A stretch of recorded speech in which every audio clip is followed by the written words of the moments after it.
And welcome to Habs Unfiltered, episode 198. I am your host, Blaine Putbank, and I'm joined now by my co-host, Matt Smith. Hey, Afternoon. Matt. How you doing? Oh, living the lifestyle that best suits me, which is the most. It's a pretty good Canadian Forces answer right there. Well, yeah. Yeah, I just finished hockey practice, so. That's right up there with living the dream. Yeah. But at least I got out of the office. I got to go play some hockey, and I can't believe they pay me to do that. That's pretty nice of them. Yeah, technically that makes me a professional athlete. Just saying. Yeah. So for this episode, Treg is unavailable. He's working. So we're going to kind of do a quick once over of the Jekyll and Hyde season that has been the Montreal Canadiens. So we're going to talk a little bit about Seattle and then a little bit about San Jose. We've been pretty busy this week, all three of us with our day jobs. That's why we haven't been able to put out much in the way of content this week, but we're going to do our best here now. So we're going to start with the Seattle Kraken game. Montreal, for the first time in a century, played a game in Seattle. This time against the Kraken. Last time was against the Millionaires. The which? Metropolitans. Yeah. Yeah, whatever. Yeah.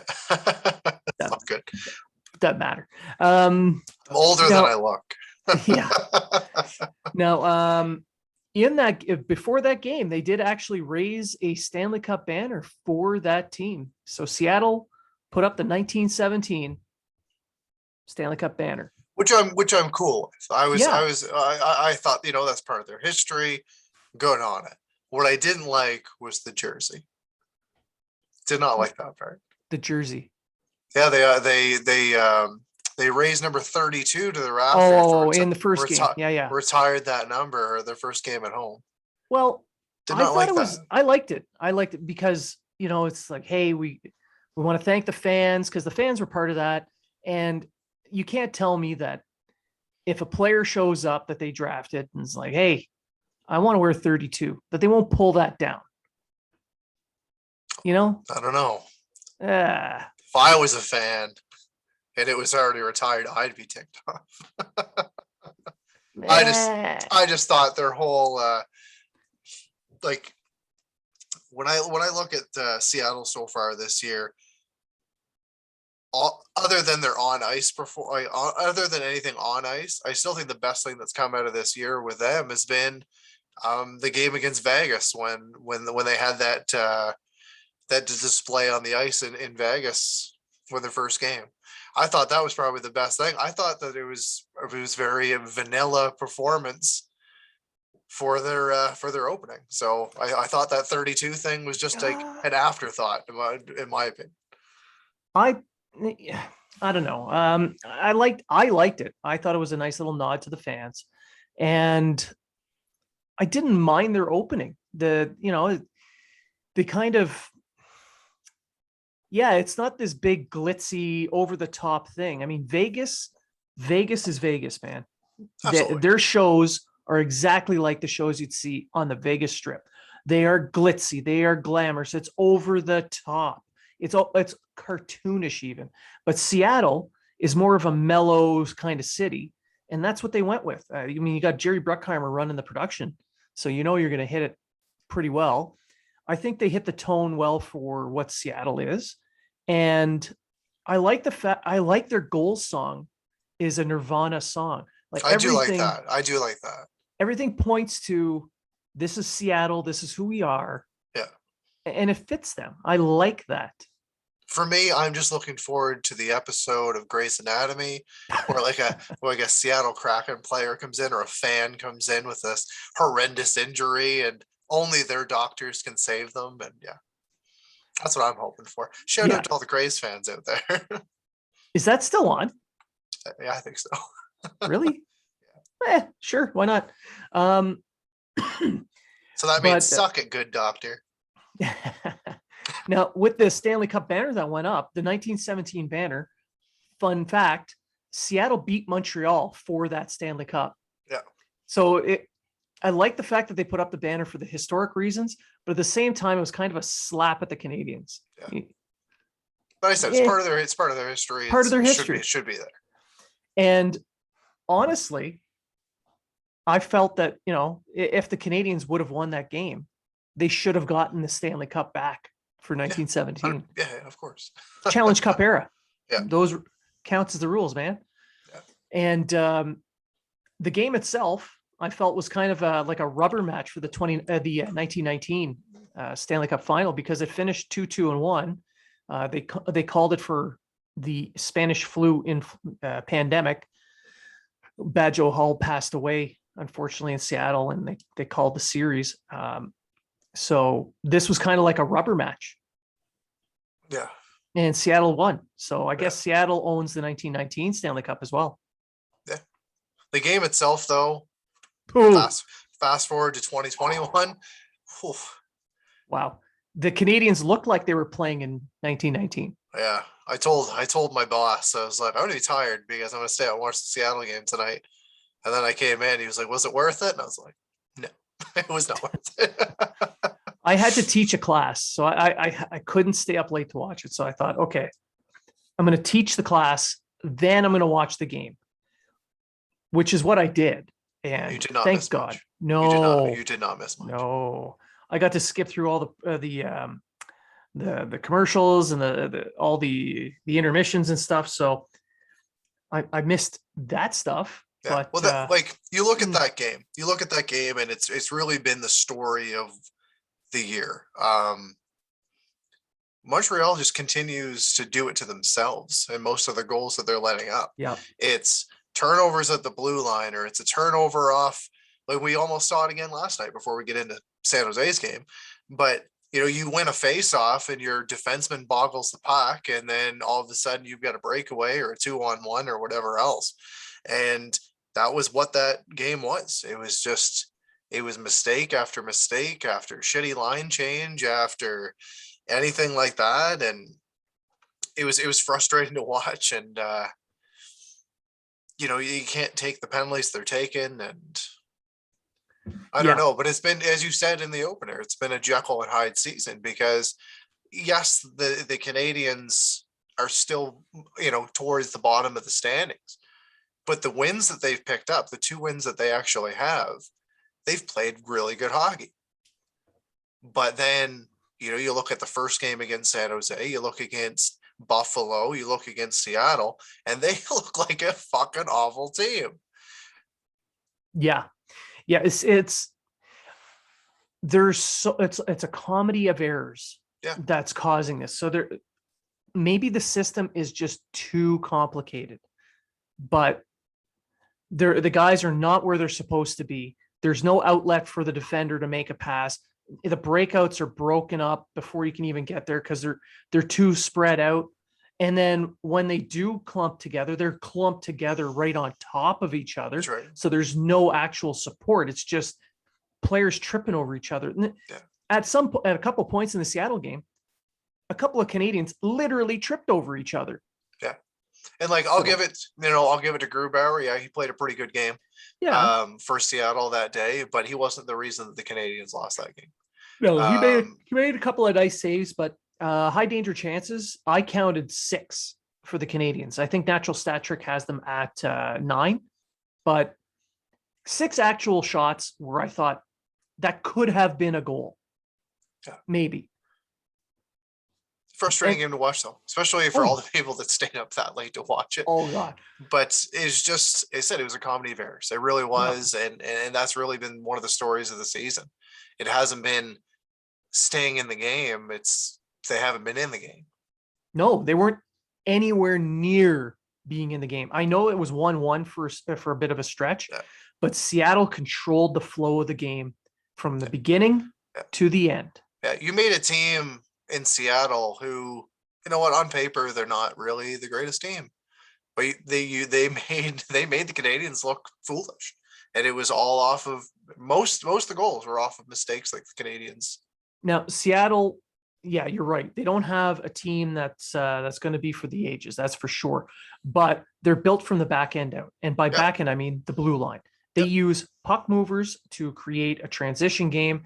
Now, they're not going to be, the next Vegas. They're not going to go to the Stanley Cup final or anything, but they're going to be competitive. And in the next couple of years, with the free agency class that's going to be coming up, with a couple of decent drafts, this is going to be a very good hockey club. That's right. And it's going to be built off of the new format of defender in the NHL, and that's the mobile puck mover, Yeah.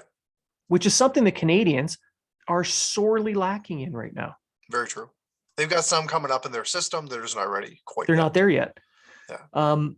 Now that game, whew, stinker. Not their worst game, but it's up there. Yeah. It wasn't Buffalo.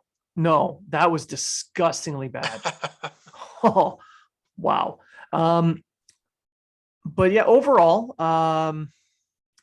let's just hope that they avoid more games like that, and they play games like they did as they had in San Jose. So we're going to switch over to the San Jose game. I felt that they played a freaking far better game there. Oh, Not very perfect. much so. No, it was not perfect.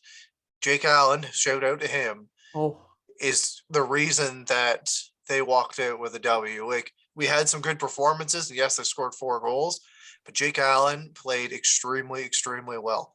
The Canadians' penalty kill looked a hell of a lot better than what it had. However, Allen was their best penalty killer, and he was the best player on the ice last night for the Canadians. Yeah, I'm going to say that Allen should be the first star of that game. Clearly, yeah, he was the reason they have that win. Yeah. But I think it's more to do with the fact that he created the confidence for the remainder of the team to be able to go out and take some chances. They look back and they saw, well, this guy's stopping everything. I mean, there were some point blank, all alone tips and leg kicks. He was stopping it all. Yeah. Like, he was incredible. And when it comes to confidence, I'm hoping that his performance last night is going to echo in the locker room a little bit and give the team a little bit more of a kick in the ass going forward. Is you still have, on this Western trip, you still have the Kings and you still have the Ducks are both going to be 4:00 games. Yeah. Right. So that kind of plays into the Canadians a little bit, because the time zone difference for them, it'll feel like a normal start. Yeah. And we already know that Montembeault is likely to play one of those games. Probably the Anaheim game. Yeah. Which we'll see how he does. But for now, we'll stick to the San Jose game. And now, obviously, Allen, first star, hands down. But the remainder of the team stepped up their game a little bit. Like I said, it's not perfect. They made a lot of mistakes, but systems-wise, they were supporting each other much better. They were able to break out much easier because they found the right gaps. The winger, the strong side winger, was where he was supposed to be at the top of the face-off circle so that he can get that pass. The centerman was cutting up the middle, being there ready for that quick release pass, and then they can all move up ice together. San Jose did an admirable job trying to break them up on those plays, but the Canadians were already had the speed built up on the breakout, so they were able to carry it up. And for me, it was nice to see a little bit more of a one, and there was no more really one and done. There was the second effort. I thought the fourth line drove the play a lot of the time that they had the puck. On the power play, the Canadians weren't just going, let's fire it from the blue line. There was puck movement. They were actually passing the puck to Caufiled. Yeah, there was a couple of Petrie made a couple of passes to Caufiled, and one was this little tap between the legs thing that it really didn't set him up well for success, but it went to him. Yeah. However, it's good to see that they're looking at just, instead of just deferring to the big shot from the blue line, hoping it gets through all the bodies, they're getting pucks on net, and it looked a lot better than what it had in games prior. Let's just say that. So we'll stick with the power play here. Their puck movement, I felt, was much better. They still have to work on that zone entry, because that drop pass crap disgusts me. I hate that. Yeah, I don't like Petrie, the draw. I don't like that, and I don't like their dump and chase, and then they send in their small guys after it. well, it doesn't matter which way you use it. It's all dump and chase because Petrie at one point wound up around the net, cut through two guys. He was almost at the blue line, and then he did a blind back pass to Caufiled, who was almost completely covered. Yeah. And then Caufiled just had to dump. It was a dump in. So it ends up being a dump and chase. Every single time they do that back pass, I know it's designed to create a timing where you get the defenders flat-footed so you can pick up a step on the chase, but they're not getting that. So stop doing that. But once they were in the zone, I noticed that they were a lot crisper with their passes and their Yes. puck movement. They weren't just static. They weren't sitting still. They were moving. They make a pass, and the whole five-man unit would shift. They would change the shape of their coverage, forcing the defenders to come out of their little diamond up the middle and go at the puck carrier, who was able to use that little bit of a seam to open up some space, and they got some decent chances. And Hoffman, of course, being Hoffman. Yeah. Another thing that I noticed from this game, not talking about the power play, was Romanov.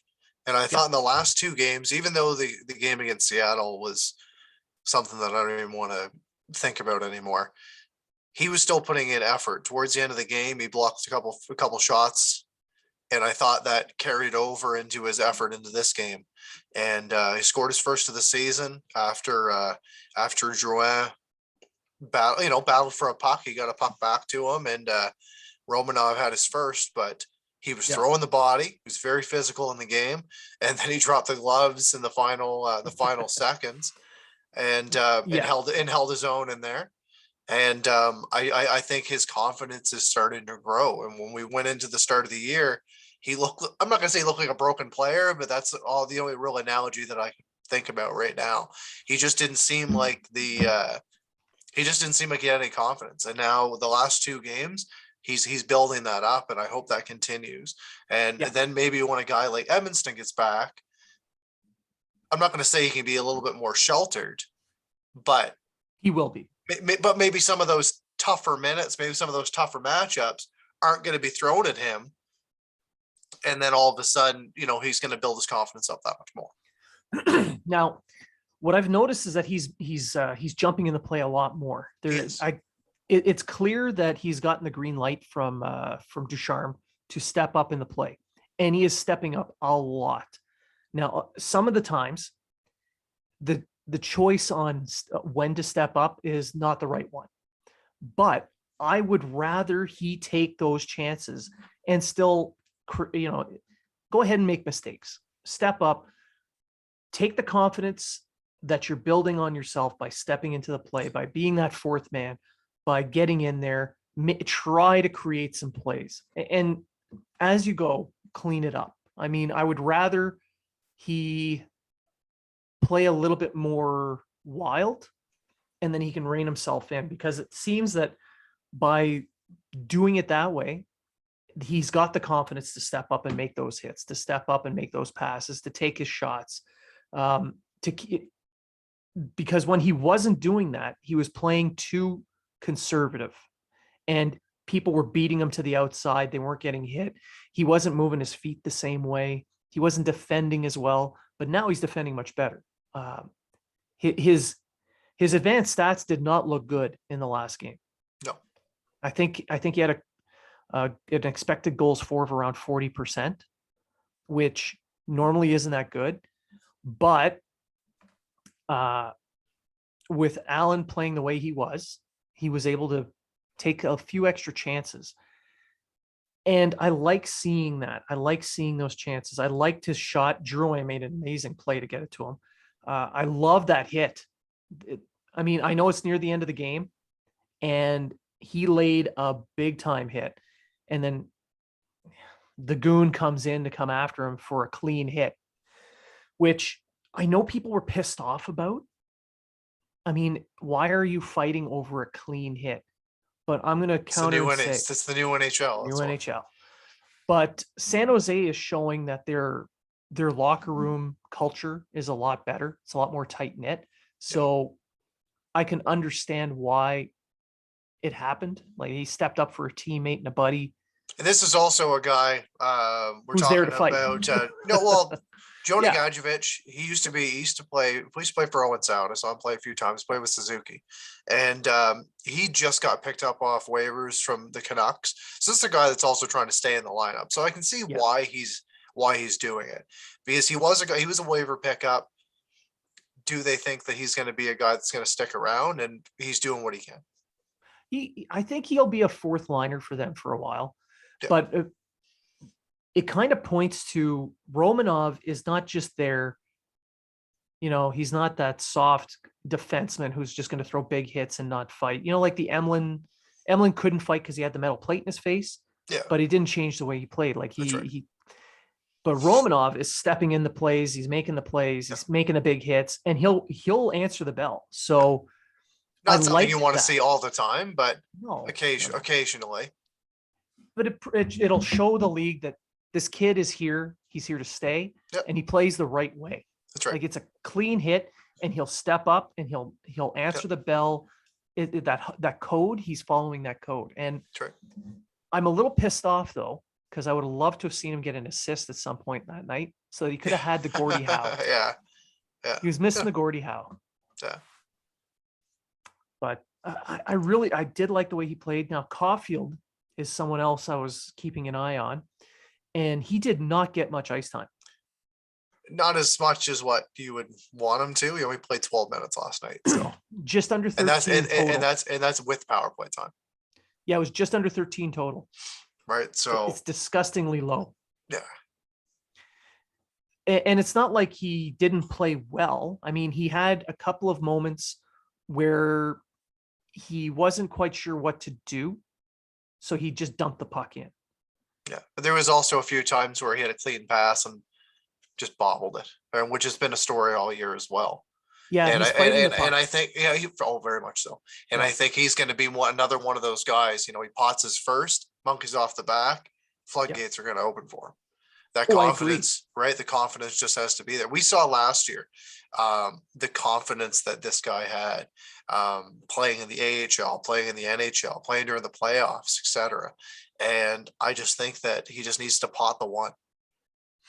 Yeah, and it doesn't matter. I don't care how it goes in. He just his name needs to be the goal scorer, and it's going to go. He had a couple of decent looks, and he got a couple of good shots off, but Nellis or whatever his name is, the goalie, I can't remember. There we go. Yeah. I was having a brain fart. He got across pretty quick, and he made a decent save on him. So I think if Caufiled can get a goal quickly here, he'll explode and his confidence will come back. Yeah. But if he doesn't get a goal soon, I think he would be better served to go back down, put him in the minors for a few games, let him build his confidence, give him 20, 30 minutes a game, let him go. Just let him play. Because right now, could be an option. Because playing 12 to 13 minutes a game is just not helpful. Like, how is a guy supposed to build confidence and supposed to get into the game when he's normally used to playing 20, 25 minutes a night and he's getting 12? Yeah. Like he's barely getting into the game. He played 13. I know what you mean. I know what you mean. However, it's not like he hasn't produced. And right. And you can say that about a lot of other players, but like last night, Josh Anderson hits one from long range. I think 190 foot. Right. But I think this is a guy that he's been playing. Yeah. The chances just haven't come. Like they just haven't come to, they haven't shown up on the scoreboard. But last night he scored the goal from long range, even though it was an empty netter. Maybe this is going to be the kick in the ass that he needs. Gallagher last night popped his first one. Maybe that's the Anderson shot off the chest there. Right. Maybe that's another, it was a Gallagher goal. Maybe that's another guy that's going to get going now because he's got the monkey off his back. We've already talked about Romanov. Hoffman so far has come as advertised with the games that he's played. I thought Petrie looked a lot better last night than he had the every other game this year. Yeah, yeah. He was actually more engaged. He was moving the puck well. Yeah. And speaking of Petrie, they really need him. So speaking of Petrie, there were some tweets that went out last night, and they were talked about how good Petrie has looked, or how good Savard's looked away from Sherratt. And then I tweeted out, so well, Sherratt's looked better as well. I just wonder. I just wonder what the defensive pairings are going to look like once Edmondson comes back. Because are they going to revert? Yeah. Are they going to revert back to the Sherratt Savard pairing, or are we going to see maybe Sherratt with Kulak, keep Savard with Romanov, and then have Edmondson with Petrie? That's what I would personally do. Oh, 100%. But what's the coaching staff going to do? They'll probably put all the defensive guys on the top two pairs and put Petrie on the third. Like, right? So like, it's just it's really hard to say. But you're right. That mix of those pairs is a much better mix, especially with today's day and age of puck movement, and especially with a team built on transition. I mean, Romanov is starting to really get comfortable playing with Savard, and Savard is able to read off. I mean, he can even take a couple of chances. I mean, Savard does the same move every time. He does. But it's a toe drag shot. Yeah. And it's a reverse toe drag. It's a heel drag. I love it. I love the fact, and it works every time. Nobody expects it from a guy that big. Yeah, right? They're like, right? Oh, so, there's no way. And what the hell was that? Yeah. Now it's going to drop for him eventually. He's going to score on that. But for now, he's able to take those chances because he can read off his partner now. There's a little bit of a comfort level going, and it's working for Savard, but it's more so able to support Romanov, knowing that if I jump in the play, Savvy's got my back. Sherratt has looked a lot better away from him as well, because you've got too much of the same on one pair. Yeah.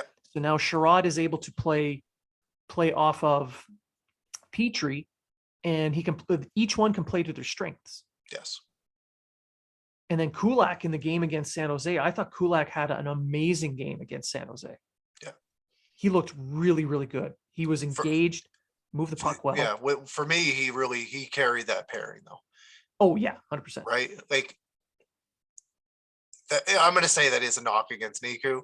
He's put up a couple points, which was in his first game.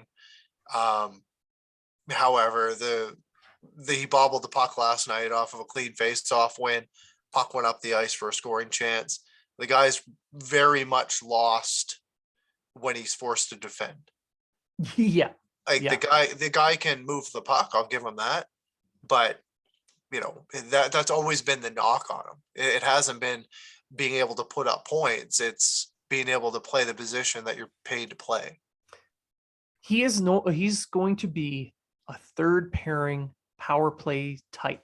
Yeah. He can, if the puck's on his stick, he makes the right play. He knows how to get the puck up ice.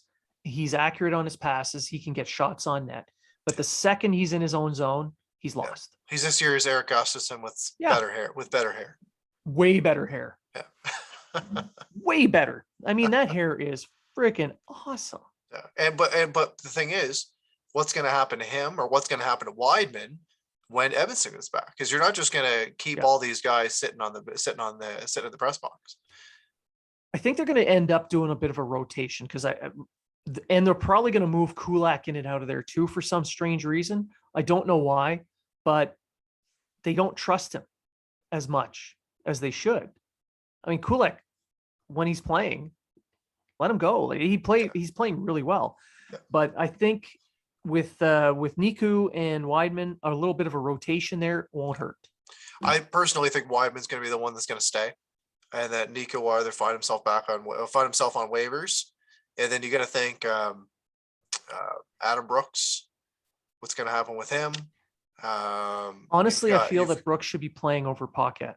I think he should be too. But with last night, with them picking up the win and the fourth line Yeah. driving as much as the play as what they did, they're unlikely to change the lineup for the next game, No, yeah, no, clearly. right? But I would it like would to see Brooks have an opportunity. it would be nice to see Paquette win a faceoff at some point. I'd like to see that too. You know, Yeah. just these little things that we're asking Yeah, for. yeah, But yeah, so eventually when they make a change, I think Brooks will slot in for Paquette, and that'll be fine. I mean, it's not like he won't hurt the team. There's no substantive upgrade either. He's a little bit better on faceoffs, um, not quite as good physically as Paquette. So there's little trade-offs, but overall, I feel like it's the same impact. So this year in face-off, Paquette is 28.9%. Oh, that's better than I thought. Oh no, I'm not. I'm not even kidding. Yeah, 28.9. He's clearly not there to win faceoffs because I like his game after the faceoff is done. Yeah, He's a guy that, yeah, he's physical. He's an in-your-face type guy. Does a good job on the cycle. Yeah, Good speed. yeah, Just not good in the faceoff circle. no. Um, And I know that Perot hasn't been, we've talked about him, and he probably shouldn't be a guy playing center. So far, he's 55.9 faceoffs right now. Numbers are a little bit lower, but yeah, with the amount that he's taken, but 55.9 so far. I'll take it for now. Yeah.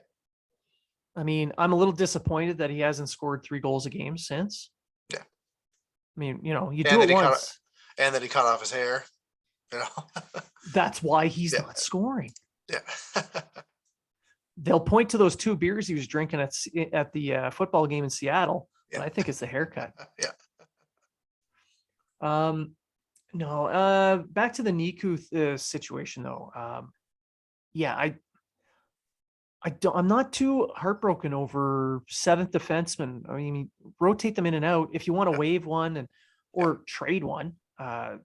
Schooneman's right there in Laval. I mean, Schooneman's not exactly a household name, but he has done an admirable job down in Laval. He's a very solid defensive player who can actually make an excellent first pass. He's got good speed. He's physical.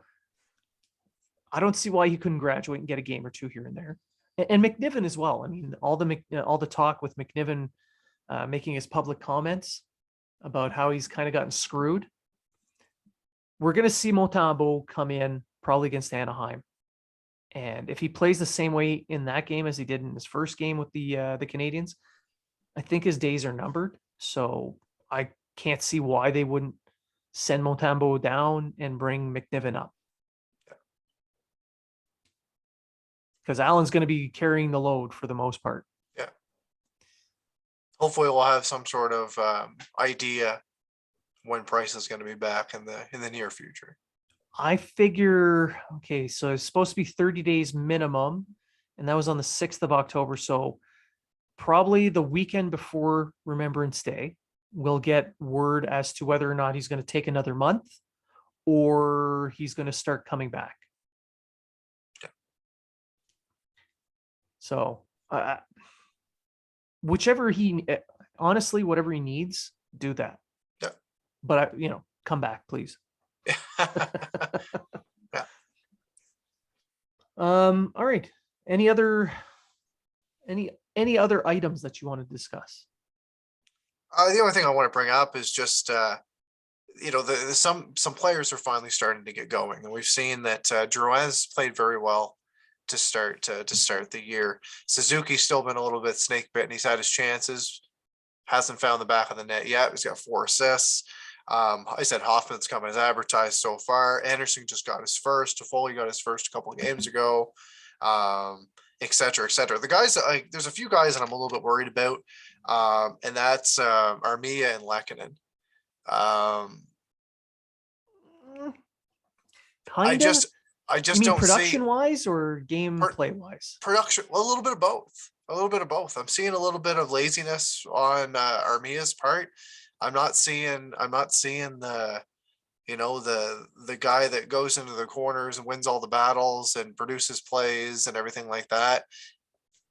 I don't know. I'd like to, like, for my send off, I guess, I'd like to see a little bit more out of the two of them. I mean, I'd like to see more offense out of Lehkonen. I really would. Yeah. But he's kind of, it's the same as last year. He's all motor and there's not much finish, Yeah. ironically. Ah, But it's not like he's not impacting the game. Yeah. He, at least on his part, he is consistent every single shift. You know what you're going to get with Lehkonen. It's going to be all out effort, kind of like Gallagher, but on the defense. You know what I mean? With Armia, I can't argue that. I mean, he's had shifts where he was dominant. Like in San Jose, he had this one shift where he was just battling on the cycle, and then all of a sudden, I don't know if he was tired or pissed off, he took a bad hooking call. Yeah. It's that kind of stuff. So I'm not gonna. I'm gonna agree with you on Armia. I'd like to see more consistent play.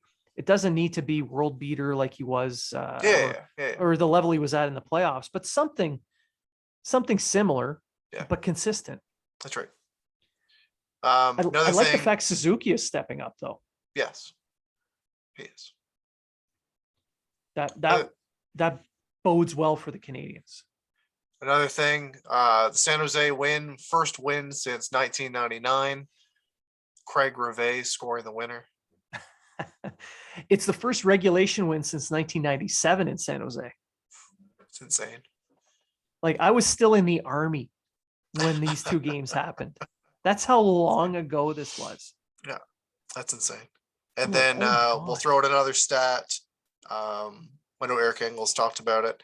The shutout that Allen got was the second most saves made by a Canadian goaltender for a shutout, with 45 since I believe it was Plant at 52. Oh. Yeah. And it wasn't a bunch of gimme shots either. That's There right. was He a made lot of yeah, hard yeah, ass there were some saves in quality there. saves there. Yeah. Yeah. You fucking earned that one. That's for He did. sure. He did. So does him being from New Brunswick, does this mean the Irvings have to give him a present? Probably. Yeah. He gets a free tank of gas. They probably next time? they probably already own one of his kidneys or something anyway, right? So Well, don't they own everybody's kidneys there? yeah, I don't have one. I'm missing a kidney. As soon as you leave New Brunswick, it's on loan, right? You leave the province, you have to give one up. Yeah, That's how, because the Irvings own everything there. it's very true. All Very true. right. So I guess that covers everything we're going to cover in this episode. We're going to have a couple more episodes coming out in the next little bit. We're going to wait for Treg to come out because I know there's a lot of stuff going on in the NHL, and you might be disappointed that we didn't cover some of the really deep, heavy topics in this episode, but it's unfair to not have our full crew here. So we're going to tackle all of the more in-depth issues when we're all here. And that way it'll be, you'll be able to get more of our reaction, and more so that we could just pick on Treg. So I want to thank everybody for listening. I want to remind you, as we record, it is the 29th of October. Today is the first day that you're allowed to wear your poppy. Please do so. It's to honor our war dead. It's to honor those who have served and have sacrificed so much. It's not a political statement. It's just, hey, I support the people who did these jobs. I want to thank them. You may not agree with war. You may not politically side with the military, but it's about the people. It's not about politics. So I ask you to please wear one. Remember those who've served. Remember our fallen.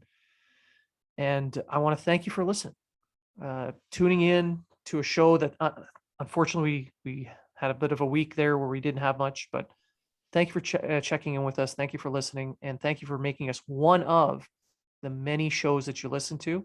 We appreciate being in your rotation, and we love interacting with you. So thank you very much. And remember, if you are talking about it, so are we.